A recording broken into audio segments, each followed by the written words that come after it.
We're back on the 05 F90 TLRD outboard. It's part of the 300-hour service. This video we're going to be doing the spark plugs and the fuel filter. You're going to need a 5/8 spark plug socket. If you don't have a 5/8 spark plug socket, you could use a regular 5/8 socket. Socket wrench. And since the Yamaha manual has a torque spec for the spark plugs, I'm going to put a torque wrench on it. It calls for 18 foot-pounds in their manual. Spark plug gap is also set between 0.39 and 0.43, if I remember correctly. So most plugs come pre-gapped. Gap is the measurement between this tip here and the tip of the electrode. Take your little tool of choice, and as you can see, this one's opened a little far at 0.46. So to adjust it, you can tap it gently on your counter. Just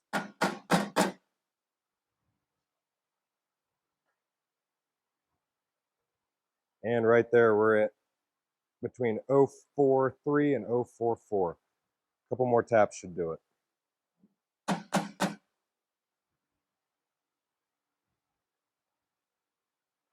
And we're right there between 0.42 and 0.43, which is within spec. So we'll go with it.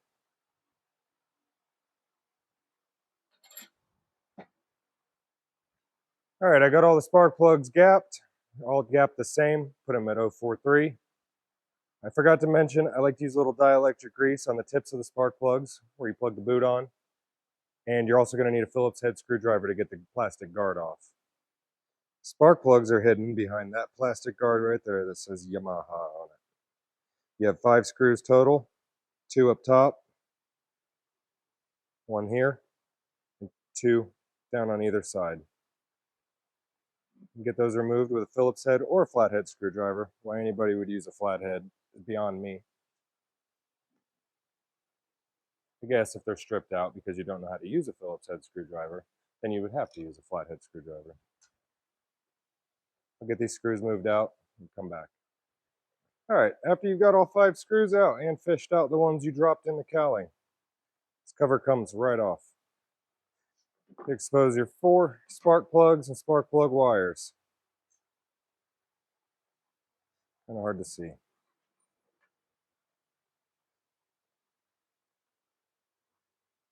Go ahead and pop them off. Grab in there. On the boot itself, do not yank on the wire. They should pop right off, especially if you grease them. And it's really hard to confuse which one goes where. This one has a magical number 1, and it starts out on top. 1, 2, 3, 4.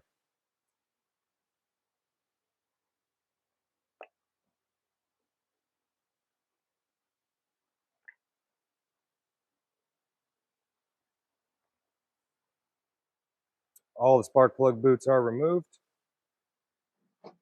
5/8 spark plug socket or regular 5/8 socket, an extension, and your wrench. Crack them all loose. Should not be very tight. Get them all broke loose. You should be able to come in by hand. Take them all the way out.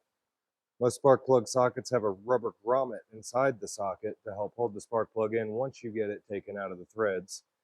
Some vehicles that have them oriented vertically helps hold the spark plug in the socket while you pull out. I have removed mine. Here's the plug. Nice even burn. Or not. I don't know what I'm looking at. I don't know. It runs. It'll run again when we're done. LFR5A. It's an NGK plug. That's what we're going back with. I'll post a part number in the description. Maybe flash it on screen. I don't know. It'd be a surprise. We're going to go ahead and remove all 4 plugs. All 4 plugs are removed. Take your new plug, gapped correctly. Note, if you drop the plugs, check the gap. The gap will change. It does not take a lot to bend this tab back in.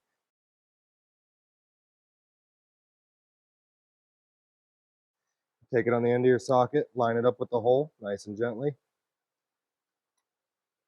Thread it in by hand, nice and gently. Get it lined up straight. You do not want to cross thread these. If you cross thread them, it just got expensive. Last time I checked, I think the local marine repair place, I think they're $200 an hour now. That's something extremely reasonable like that. Makes it so everybody can afford to get their stuff fixed.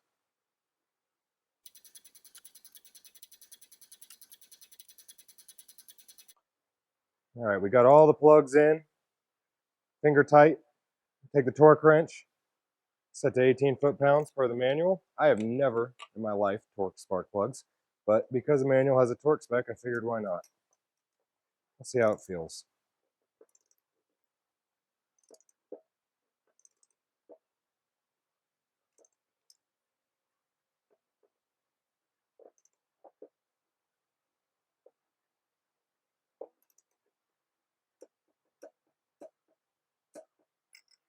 Feels good. They're nice and easy with them.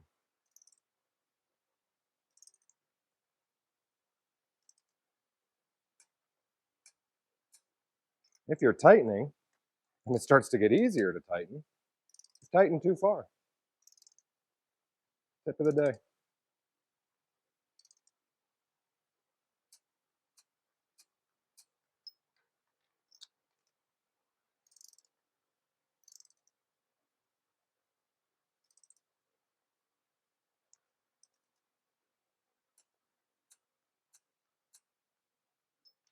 Got all the plugs torqued.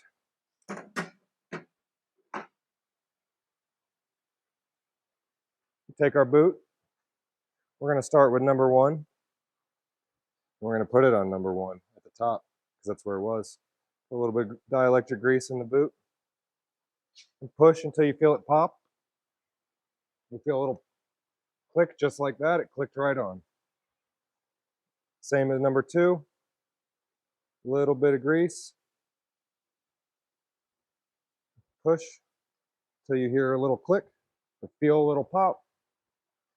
It popped right on. We'll go to 3. Some people might say you don't need to do it. You can do it if you want. There's no need to do it. But I tell you what, there's no corrosion inside these plugs. The ends inside the plugs look great. And they came off pretty freaking easy, as opposed to when I did the first service on this boat.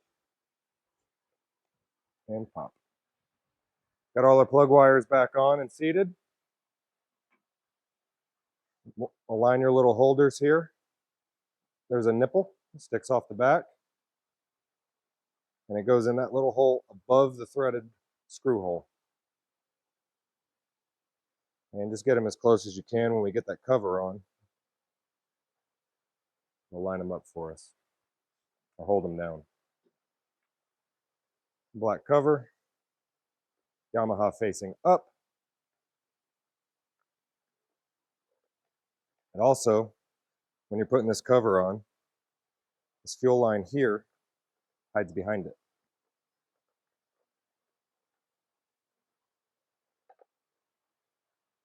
And it lays nice back in place. Let's start our screw.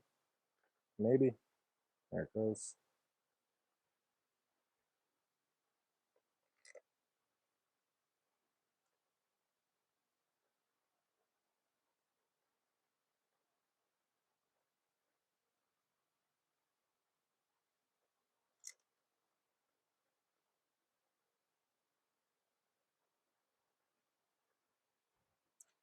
And I don't have the tiny fingers to start those by hand. Down low. There's a spark plug.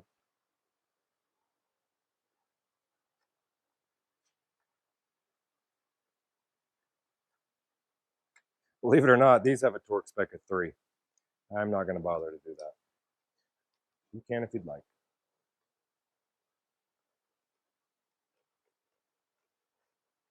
Tighten them down until they get nice and snug.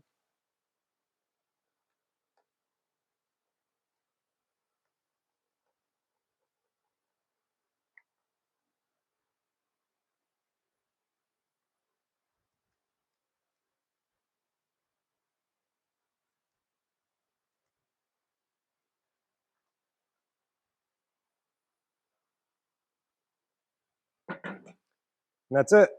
Spark plug's all done. For the fuel filter, this plastic canister unscrews. There's an O-ring up in the top. We don't want to lose that. The kit did not supply a new O-ring. I don't think I've ever got a kit that does supply a new O-ring. But I know channel locks aren't the best tool. They might scar the plastic. Used them in the past. All we're going to do is break it loose. It's not very tight. And the rest by hand. You may leak some fuel. Nope. That's great. Be sure to go dispose of this properly. Fuel inside, that is. After I got it off, I did notice there's a hex boss or hex bolt embedded in the plastic here or whatever. Looks like you can fit a wrench on it.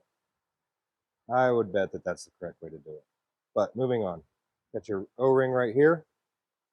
And you have a little float. Do not lose the float. Make sure the float goes back in. Slides back in. Just like that. Doesn't matter which direction. At least I don't think it does. Fuel filter pops right out just like that. Dispose of that properly. You take your new fuel filter. Pops right in the bottom.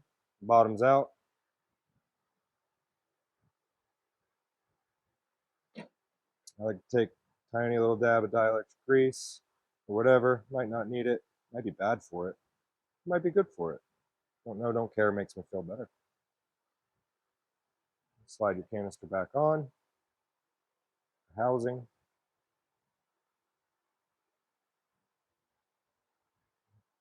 Get it threaded by hand.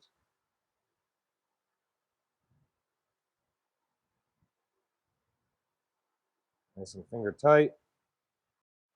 It is a 14mm wrench that fits on the bottom of that housing. Just tighten that down. Don't want to overdo it. It's all plastic. Nice and snug. All done. So that's it. Not that hard. Fuel filter, spark plugs. You do it yourself for a fraction of the costs of what a mechanic or a marina would charge you to do it.